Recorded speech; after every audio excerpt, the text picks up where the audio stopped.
Salutation, my friends. I'm back with another video, and today I'm going to be just doing a quick PSA about the Elite Deep Archamedia. Please make sure you read everything. Now, if you do read everything, thank you. But if you don't, this is a quick PSA on this week's Deep Archamedia modifiers. If you haven't done them yet, I really recommend doing your Elite Deep Archamedia, but keep in mind all the parameters that you have set. So you have your own warframes. You have one of 3 that you can choose from, one of 3 weapons, one of 3 secondaries, and melees. So primary, secondary, melees, you can choose only 1 out of 3, and you cannot switch your weapons mid-game. Now, you have secondary wounds, gain 1 puncture status effect every time you take damage. Knife Step Syndrome, lose 2 health when moving, jumping pauses the effect. Powerless, all abilities are disabled until the squad kills 50 enemies. The energy exhaustion, lose 2 energy per second for each enemy within 10 meters of you. The exterminate mission has its own, and so does the disruption and alchemy, its own variables as well. You have fissure cascade. Fissures rip into the mission, causing the enemy level to go up by 1 every 10 seconds. Destroy them to stop the level from increasing further. So if you have 10 all at once, and you let 10 seconds go by, instead of it goes up by 10 levels instead of just 1. So be very mindful of that. Enemies now deal minus 15% damage and take 15% damage, but gain 15% movement speed, attack speed, and fire rate. As rogue acronoids charge attacks, they pull warframes towards themselves.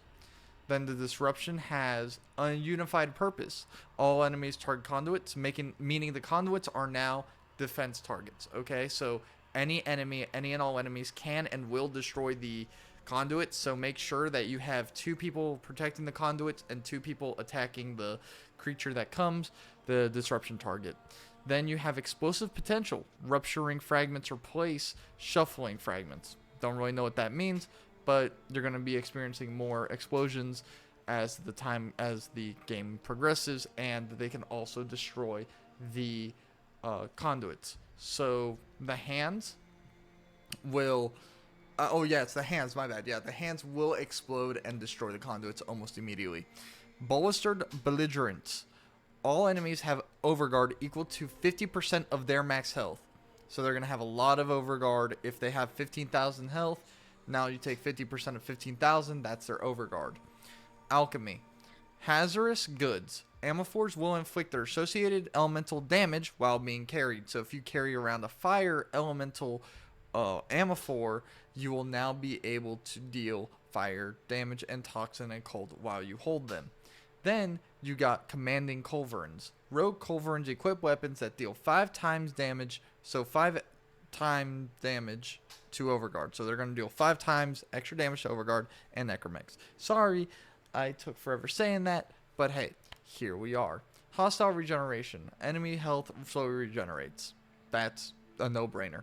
You also have empowered enemies, which means enemy health and shields are increased by 100%. Add an additional 50% for each squad member, stacking up to a maximum of 300%.